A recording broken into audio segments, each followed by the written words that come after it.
All right, it might blow. It might blow. Call it out. So 1, 2, 3, wow.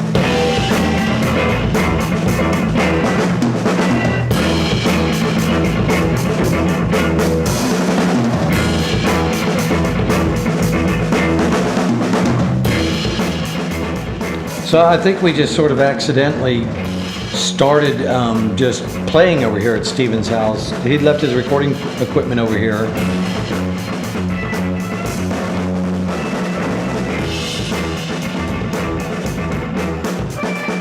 or in my mind, when we started talking about recording the new record, I think I kind of imagined a different scenario than what happened.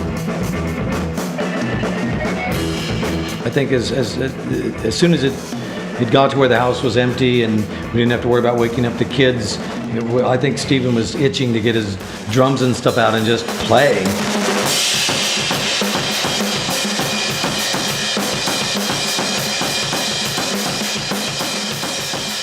In the spirit of just pure amateurism, I think we're just trying to find a groove to see if I could lock into something. Let's try and do something new, and we don't know what the new thing's going to be, and we don't know how we're going to get there.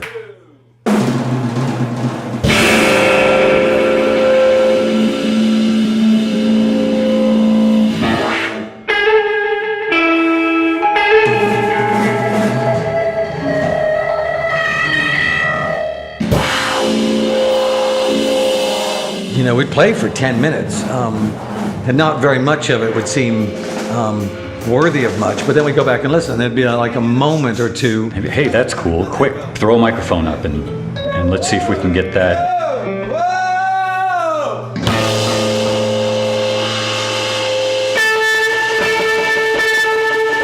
And I think we'd pick these 2 or 3 minutes and say, let's just keep working on that.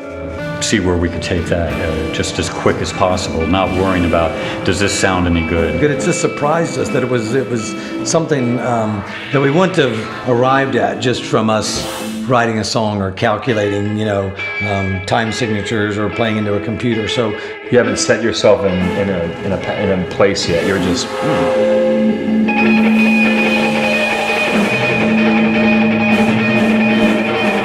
You're playing along, quick, throw a microphone up there. Is it 5 inches away? Is it 10 feet away? And just capture that sound and that feel and that idea.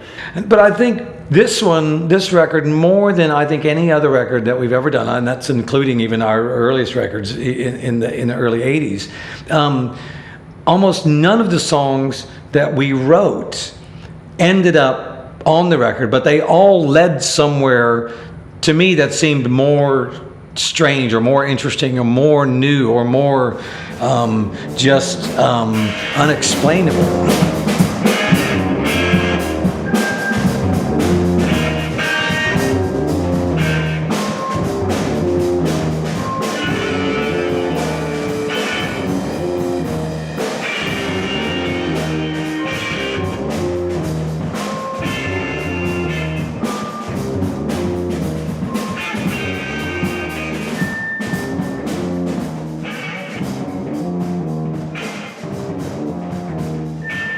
On this record, it's a different dynamic than some of our other records, because like even the Soft Bulletin, it has some of those more denser chord structures, but the whole thing would have the denser chord structure, whereas like Convinced of the Hex, it's this just simple repetitive bass line. It only changes a couple of times, but the simplicity of that, we're able to put these weirder chord structures on top of it, and that's something. I think that's something kind of new for us. We hadn't really done that before.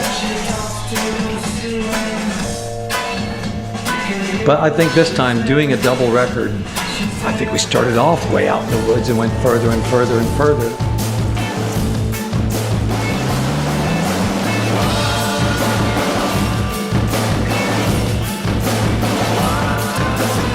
Well, we still have some songs on the record, but these tracks that we talk about that are of this one ilk, that to me, it's like, yeah, you're writing a song to a jam. Instead of having a song, or like you would say, you have a song, it's like, well, what about the sounds? Sometimes when you have these sounds, and that's your palette, then it seems like it's almost easier to write the song in that sound realm, you know, than vice versa.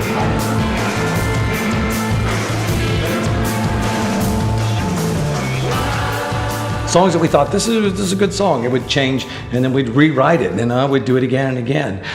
Sometimes within just a matter of minutes, redoing it, going back, redo it again, and within 20 minutes, redoing and rethinking something several times. It was, it's exhilarating when you're there, but then sometimes you stand back and wonder, oh my God, you know, what have we done?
For that reason alone, it felt strange and good, but also scary. I mean, I do think there's an element where I fear, oh my God, we've just completely lost our minds.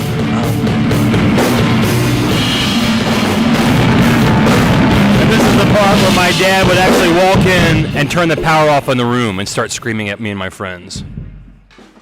The unmusical, not unmusical, but the lack of knowledge and the primitive simplicity, and that creative freedom mixed with the creative freedom of like, what are all the actual possibilities you might have, and throwing them in with the simple. And I think, yeah, I'm pretty happy with some of that stuff. So.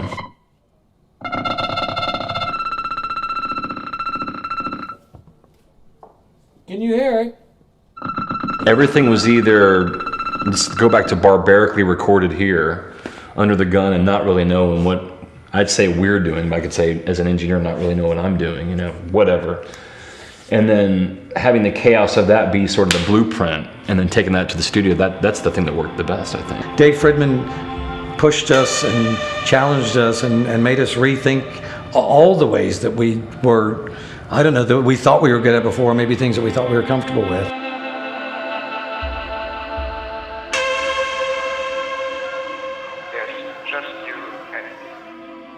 But I think after making 13 or 14 records, I don't think we'd be satisfied with just trying to remake one of those. We don't want to make the Soft Bulletin again, or Yoshimi Battles the Pink Robots again, or do, you know, anti-war psychedelic drug rock songs like we did on the last record. So I don't know. I don't know. I don't think you can calculate what you're going to do. You simply have to start to do it and hope that it overtakes you. That's one of those things about art where it's all subjective. I mean, you can't, you know, really say anything's gone too far. I think so, that's the only way sometimes I think you can make art, is to just get lost further out in the abyss, further out into outer space. All right, let's float. Let's float on this one. Did you say float? Float, yeah. Try to float on this one. 2, 3, 4.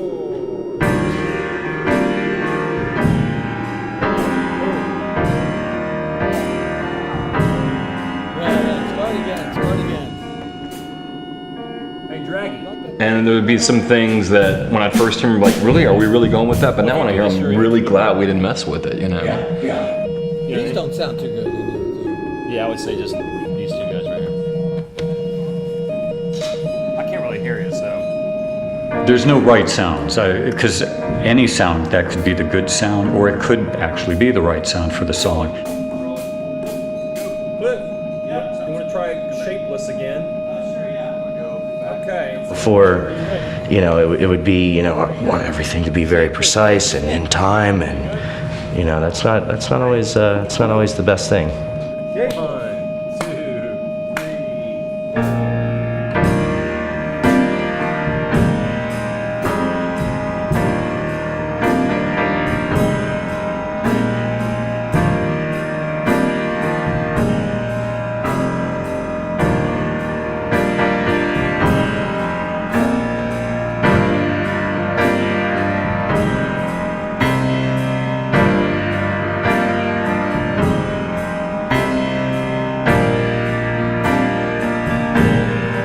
Yeah, there's a few songs that are like that though. You know, definitely Your Bats is like, really, that's, you know, that's what you guys are going with, and it's one of my favorite things on the record now.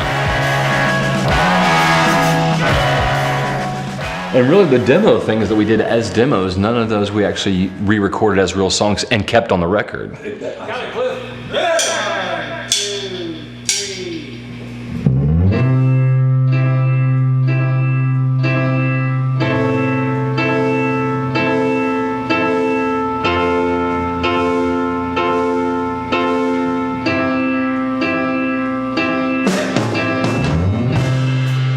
Why are some people so tough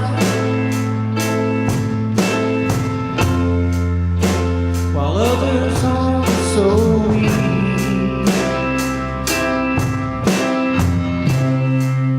Some people get kicked around so much while others get treated like a king. Well, I don't understand karma.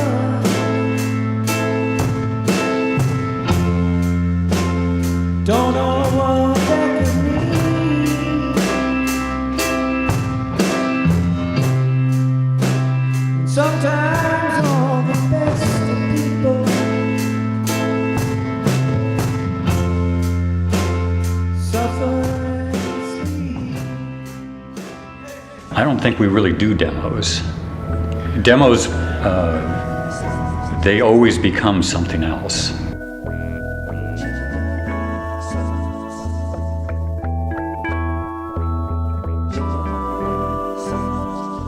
You're always faced with the dilemma of giving things some structure and giving things, you know, some sort of mood and coloring, and without being able to write songs, you'd end up with these sort of nebulous soundscapes, which I think in some ways are wonderful.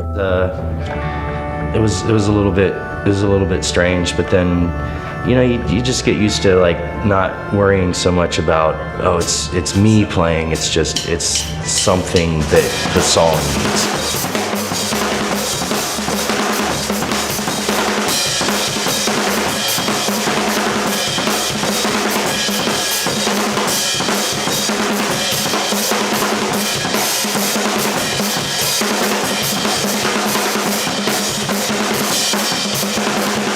Yeah, it was what was it? Spilling fills and tripping beats.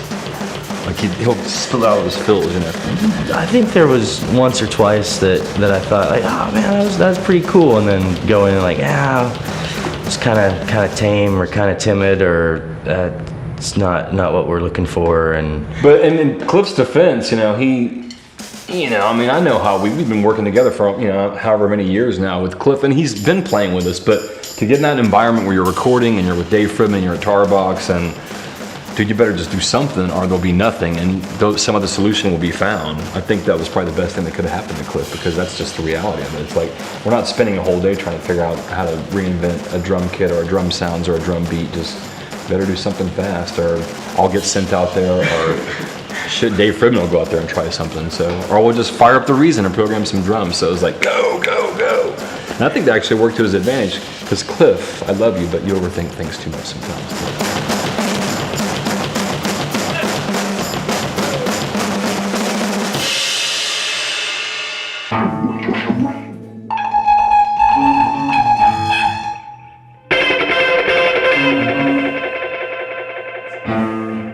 Even though I don't think we did necessarily the songs that we intended to, we did use our abilities of writing songs, our skill, or whatever you call that, our obsession with writing songs.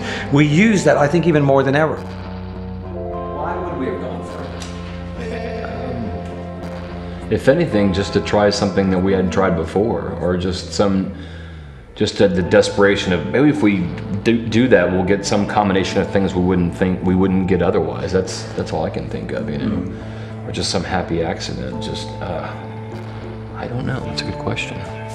Yeah, I have to say, I think in the beginning I was thinking I would play like a 9 or 8 or 9 minute guitar solo, but I don't think the guitar solo could stand 8 or 9 minutes. But I have to say, on the day that I was set to play this guitar solo, I actually saw Wilco play the night before, and they did.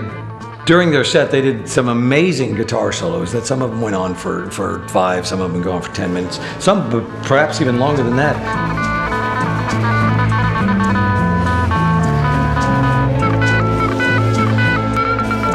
I think by the day that I did the guitar solo, I had a little bit of fake fearlessness that was still left over from watching that marvelous Wilco show.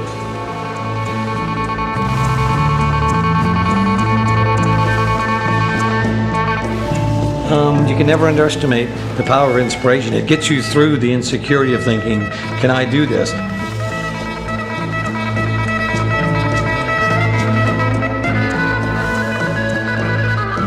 But it's like, you know, we talked about like a Simple Stooges riff, the fucking awesome beauty and power of a Simple Stooges riff, and then you're able to sprinkle these weird, denser harmonies and stuff on top of it. But then some, like Silver Trembling Hands, that was a very crafted, you know, You're right, yeah. put together. I spent a lot of time on that. Like, this is the fast part, and this goes to the 70s mellow thing.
I mean, Aquarius Sabotage was exactly that. We were, it started out this, you know, riff of Steven's, and and when we started playing, and, you know, Steven ended up on bass and Wayne ended up on that weird keyboard that kind of sounds like a Miles Davis horn gone wrong. And hey, you know, what did Miles Davis say? I'll play now and tell you what I played later. That's one of his quotes. It's something like that. Like, fuck you, I'm gonna play what I want, and then I'll tell you, I'll identify and define what it means later on, you know. But anyway, so. I sadly was probably searching for something I didn't know what it was. I knew what we didn't want to do, and I think we kept searching for that sort of abstract, unknowable thing, simply by getting rid of all the stuff that we knew we didn't like. Is this really good enough to actually use as a recording? Okay, well, if that's one possibility, there's that. Or are we actually going to try to recreate this thing when we get up to Dave's? We went back and listened, and you know, the thing that we were trying to do kind of sucked, but then this thing that we accidentally got on that at the time we thought sucked, when we went back and listened to it, we thought, ah, that's really cool.